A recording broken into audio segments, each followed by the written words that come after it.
You might feel like prosperity is out of reach, like your good fortune is hidden or blocked by circumstances. But I tell you, nothing is being held back from you. It just hasn't been planted yet. You're not waiting for money. Money is waiting for your words. You're not hoping for opportunities. Opportunities are already circling around you, waiting for the right signal to come in. Every word you speak is a seed. Every thought you nurture is a root. Every declaration you repeat with faith is a tree ready to bear fruit. But many of you are planting without realizing it. You don't know what's growing because you don't remember what you've said. You talk about scarcity and then wonder why your harvest is meager. You repeat fear and then marvel at the weeds in your path. But you can't trick the universe. What you sow, you will reap. You are always planting. The question is, what are you sowing? So, I'm here to tell you that the soil isn't broken. The heavens aren't closed. The gates aren't locked. What's needed isn't more effort, but right planting. Not more hustling, but holy speech. Not more doing, but divine alignment. You've been given the power to speak your wealth into existence, to call your fortune from the unseen, to draw from the heavens with the magnet of your words. But first, you must become a master sower. You must learn to plant with precision, to water with faith, and to wait with praise. The field doesn't mock the farmer, it mirrors the seed. If your harvest seems delayed, you must check the seed. If the fruit tastes bitter, you must check the word. If the ground seems barren, you must ask, did I speak or did I stay silent? Prosperity isn't earned, it's grown. And it grows in the garden of your mind. Your thoughts are the sunlight. Your feelings are the moisture. Your words are the command to sprout. Let's begin this sacred journey not to chase money, not to force manifestation, but to return to the ancient truth. In the beginning was the Word, and the Word was the seed, and the seed was the wealth. You are not empty, you are soil. You are not forgotten, you are sacred ground, you are not denied. You are divine ground awaiting instruction. The moment you speak in alignment with spiritual law, the very fabric of reality begins to shift to serve your harvest. This is the moment to plant your success. This is the hour to dig, no longer in the dirt of delay, but in the gold of divine design. You've planted many things before, some good, some careless. But now, we plant on purpose. Now, we speak in rhythm. Now, we sow 7 holy seeds, and we do it with boldness, with clarity, and with dominion. And I promise you, if you hold the word will hold your harvest. Before we touch even one of the 7 principles, you must understand this. Prosperity is not a reward, it is a reflection. It's not given to the deserving, but to the aligned. You're not here to prove your worth to the world. You're here to mirror the nature of God. And the nature of God is increase. The nature of God is rhythm, expansion, abundance without struggle. The lilies of the field don't labor. The birds of the air don't hoard. And yet, your heavenly Father feeds them. Why? Because they live according to divine rhythm. They don't resist the invisible laws that sustain all things. But you, with your thoughts of fear and your words of delay, you block the current with your own confession. You say, I can't afford it, and the law says, as you wish. You say, it never works for me, and the soil receives your word and bears fruit accordingly. You say, I'm trying, and the Spirit says, then you shall try. Not receive, not reap, but try. I tell you, stop trying. Start planting. The kingdom of heaven is like a man who cast seed into the ground, and the seed grew. He didn't know how, for the earth brings forth by itself, first the blade, then the ear, then the full grain in the ear. This isn't just a metaphor. This is metaphysical instruction. The seed is your word. The ground is your consciousness.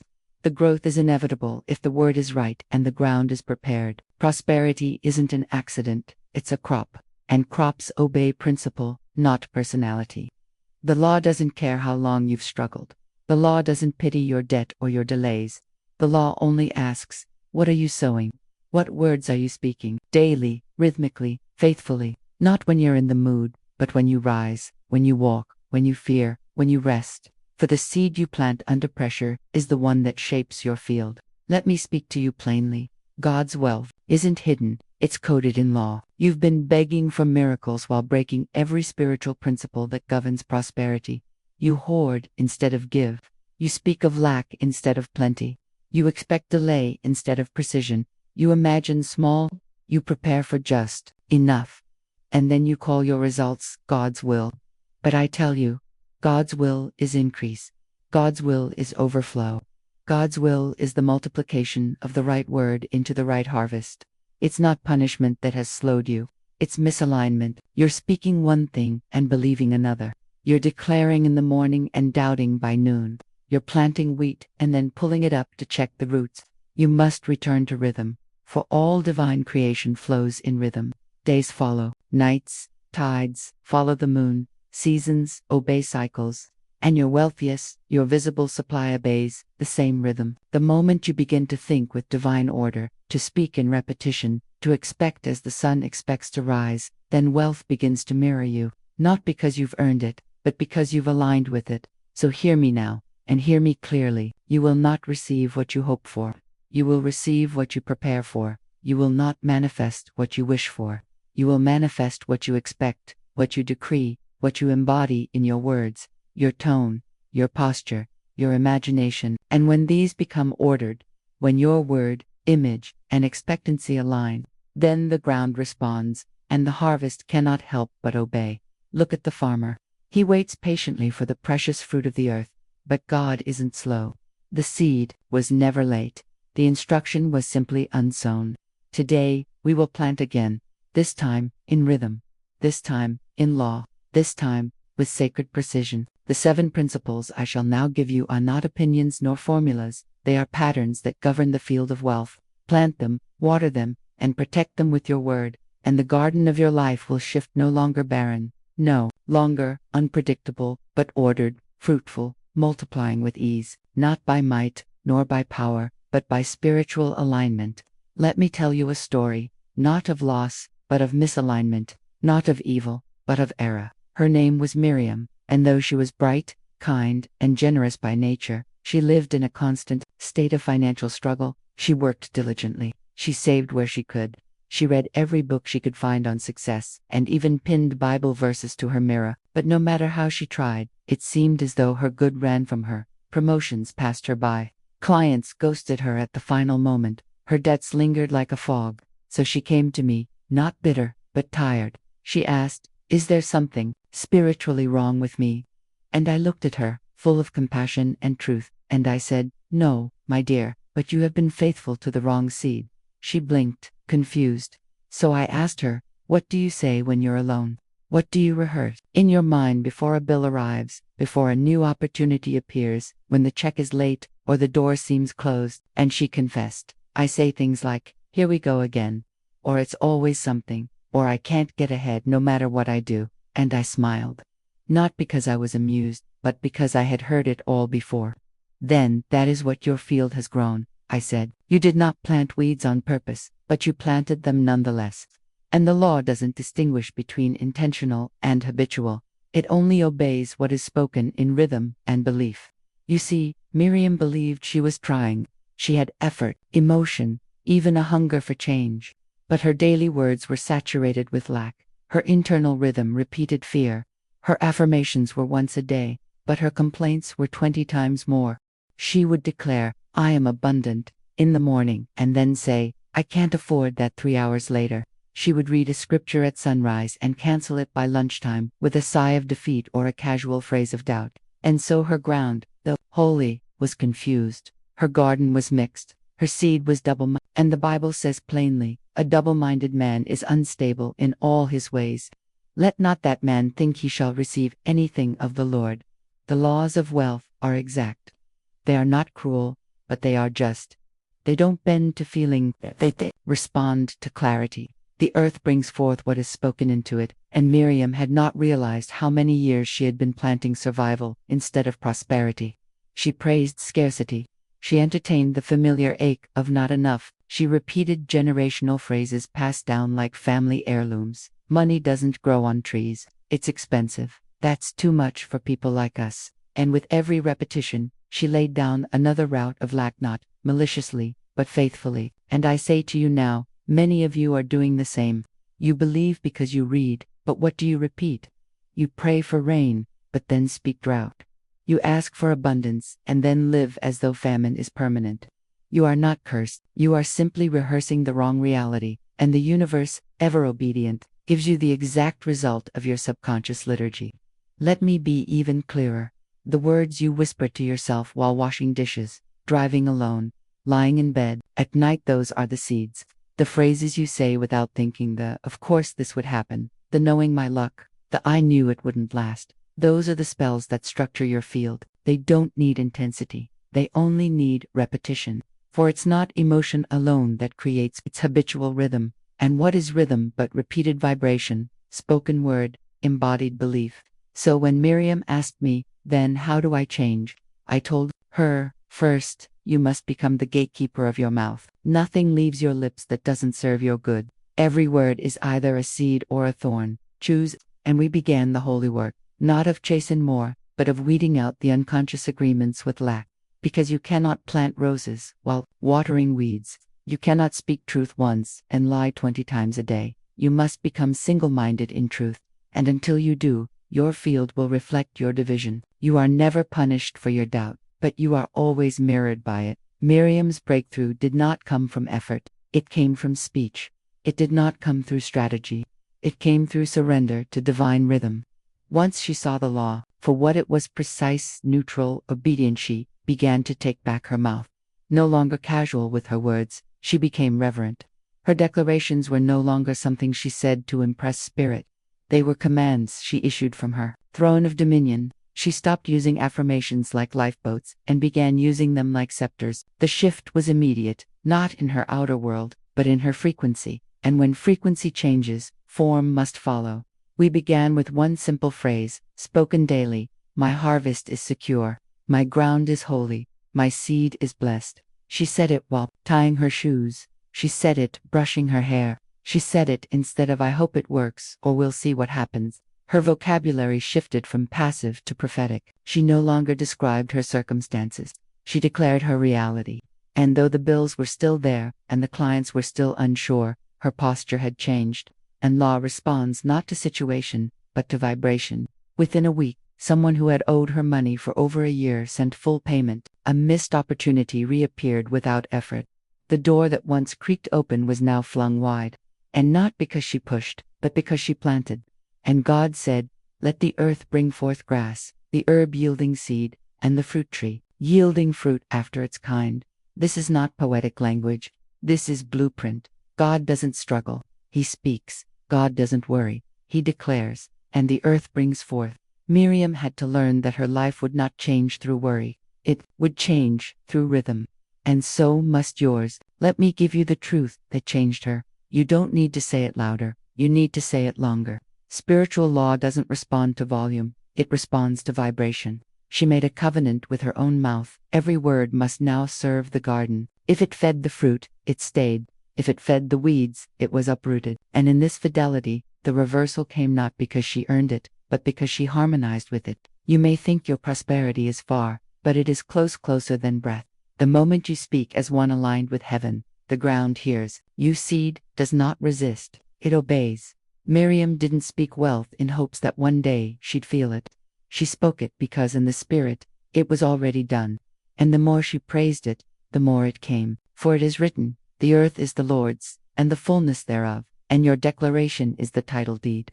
You must choose now what kind of sower you will be.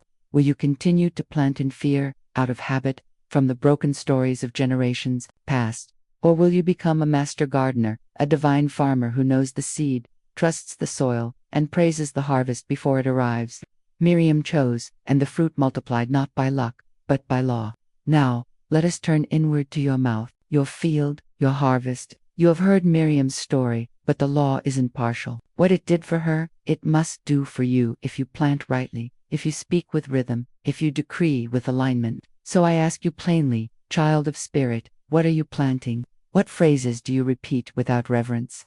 What words sit at the root of your circumstance? You may think you are simply reacting to life, but in truth, life is reacting to you, to your word, to your tone, to your assumption. Let us make no mistake. You are already planting something every day, every hour. You are never neutral. You are either sowing weeds or wheat. And most people, I have found, don't fail because they are lazy. They fail because they are careless. They let phrases slip through their lips like poisoned rain. Money's tight. we can't afford that. I'm always behind. That never works for me. And then they wonder why the ground doesn't yield grapes, only thorns. But I tell you, the field cannot produce what you didn't sow, and it will not reject what you did sow, no matter how casually it was spoken. Do you not know the law? Every idle word that men shall speak, they shall give account thereof. Why? Because every word is a seed. There are no neutral phrases. There are no harmless murmurs. The ground doesn't understand sarcasm. The soil doesn't interpret your frustration. It only knows vibration, and it brings forth according to its kind. You speak lack, and lack appears. You speak delay, and doors close. You speak fear, and protection dissolves. And then you say, "It must not be my time." But I say, your time has been buried beneath your own voice. So now, with love and truth, I ask you, what have you agreed with? Whose phrases have you adopted? What ancestral patterns live on in your mouth? Are you still repeating what your father said about success? Are you echoing your mother's voice when it comes to money, worth, and struggle? Are you rehearsing cultural spells that say the economy is bad or people like us just don't get ahead? These are curses passed down as conversation, but you are here now, and you have heard the law. You are accountable not for what they believed, but for what you now know, and knowledge demands correction. You must become a holy steward of your language. You must place a guard upon your lips, for the moment you declare, "I uproot every false word, I break the agreement with lack," the spiritual realm begins its reversal. Yes, reversal, for the laws of God are not only creative, they are corrective. You can dig up what you've planted. You can resow the field. You can call back your good from the corners, where your confusion scattered it, but it begins with the inner courtroom. You must put your old thoughts on trial. Every phrase that doesn't agree with divine abundance must be silenced. Every belief that calls you separate from supply must be uprooted. Every joke, every sigh, every complaint that minimizes your worth must be laid at the altar and burned. Let the weak say, "I am strong." Say it before you feel it. Say it until you believe it. Say it until the outer world bends to the inner decree. You may say, "But I'm surrounded by lack." And I say, then all the more reason to speak abundance. You may say, "But my accounts are low." And I say, then fill your mouth with gold, for the law doesn't need evidence, it needs instruction. The field doesn't ask how you feel, it only asks what you declare. And if you declare rightly, the law must obey not because you are loud, but because you are aligned, not because you are perfect, but because you are consistent. This is the beginning of your replanting. This is the hour when you look at every phrase you've sown and say, "This dies, this lives. This I uproot, this I water." And with that sacred judgment, the ground begins to stir, the old roots wither, the new roots form, and the garden of your wealth begins to shift not later, but now. Let us now plant again, not with confusion, but with covenant, not with guesswork, but with spiritual science. There are 7 principles that govern prosperity, and when you align with them, the soil must yield. These are not theories. They are not personal philosophies. They are divine mechanics. Each one is a seed. Each one, when spoken, watered, and protected, builds your garden of visible wealth. I will give them to you now, not to memorize, but to declare, to live, to plant with your voice until they bloom in your life without strain. Right word. You must speak only that which builds, expands, and blesses. No more lack-laced phrases, no more casual curses. Death and life are in the power of the tongue. Every word is a container. Fill yours with faith. Speak not of what is, speak of what shall be, for it is already so in spirit. Say, "I now speak the word of increase. My mouth waters the field of abundance." Right image. You must see yourself as one already prospering. No more visions of failure, of rejection, of not enough. According to your faith be it unto you, and faith has vision. Close your eyes and picture the fullness. Walk in it mentally. Set your table in the presence of the very doubt that once tormented you. Say, "My inner picture is perfect. I see only growth, only gold, only divine delivery." Right expectancy. You must prepare for the blessing, not fear its delay. Expectancy is the magnet of manifestation. Expect with joy. Expect with confidence. Expect with no back door in your belief. The Lord is my shepherd, I shall not want. Say, "My good arrives on time. My harvest meets me in perfect rhythm." Right rhythm. You must repeat your truth, not once, but continually. The power is not in a single declaration, but in holy rhythm. You must become a vessel of repetition daily, hourly, until the subconscious bows to your command.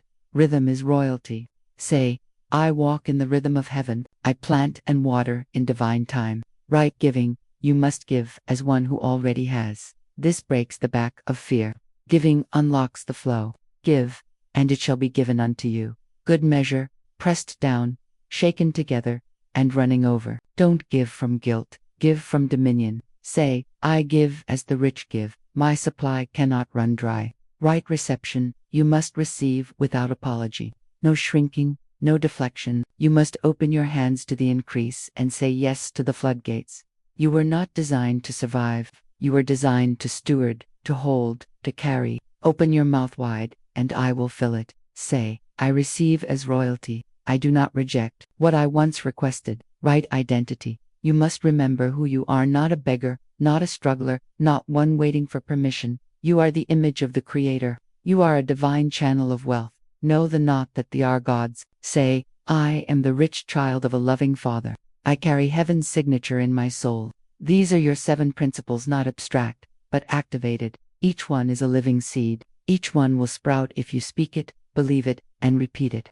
Don't wait to feel ready. You are ready because you are aware. You are ready because you've heard. You are ready because the soil is listening. Speak now, plant now, prosper now, for the ground is no longer hard. It has been broken by revelation. The rain is coming. The sun is already up. All that is missing is your word. And now, you have it. Let us go deeper now, not into effort, but into essence. For what you have called your life is nothing but a garden of your inner language, and what you have called your struggle is merely a mirror of misplaced seed. But I tell you this truth with sacred boldness: you are not the problem, you are the ground. And the ground is not to be blamed, it is to be blessed, tended, honored. You were never broken, only overgrown with untruth. You are never unworthy, only confused in your confession. You are the garden of God, and the time has come to plant Eden again. The kingdom of God is not in the sky, not in a future event, not in a temple built by man. It is within you, it is in your voice, it is in your vision, it is in the soil of your imagination, watered by your daily declarations. And just as the garden was placed in the beginning and commanded to bring forth, so too is your consciousness a sacred place of production. But no seed grows where there is silence. No fruit forms where there is contradiction. No harvest obeys the voice of double-mindedness. And so I ask you, will you now become a keeper of your Eden? Will you till your words? Will you protect your principles? Will you speak not just occasionally, but as a priest, as a prophet, as a co-creator with divine law? You must, for this is not poetic language, it is spiritual mechanics. God doesn't bless confusion. God blesses order, and the order of heaven is seed time and harvest, not hope and waiting, not wishing and delay. Seed time, harvest. This isn't cruel, it is miraculous, because it means you don't need anything outside of you. You don't need to be chosen by men. You don't need to qualify according to the world. You only need to plant, and the earth brought forth her increase. That is the law, and it will never fail you. You thought the reason you lacked was punishment, but the truth is deeper and more glorious. Your lack was only a call to speak. Your delay was the divine tapping at the walls of your inner garden, asking you to remember that your mouth was meant for creation, that your mind was meant to hold visions too big for logic, that your hands were meant to gather the fruit of bold decrees. You have walked long enough in survival. You have begged long enough at the gates. The gates were never closed. You simply never gave the command to open them. So I say to you now, as a sister in spirit, as one who has walked through the wilderness and emerged clothed in divine rhythm, speak, command, decree. Let the old field die. Let the weeds burn. Let the small thoughts wither. Let the sacred rose of your garden be cleared and planted anew. For the 7 principles you now carry are more than information. They are the pattern of paradise. You are the gardener. You are the vessel. You are the gate. And heaven is waiting on your mouth. You don't need a new season. You need a new sentence. You don't need a new miracle. You need a new rhythm. You don't need to force manifestation. You need to return to the field and say, let there be fruit. Let there be flow. Let there be fulfillment. And the moment you speak in that tone, with that faith, Under that law, the soil must respond, the spirit must move, the harvest must rise. Now, we speak not as beggars, not as seekers, but as rulers of the garden. We don't whisper, we don't wonder, we declare, for the soil is listening. The gates are open, the heavens are alert. Every word you now speak is seed, and every seed is a command to prosper. Let your voice become the rain, let your tone become the rhythm, let your breath carry power. These are not mere phrases, these are spiritual instruments, tuned to the frequency of divine harvest.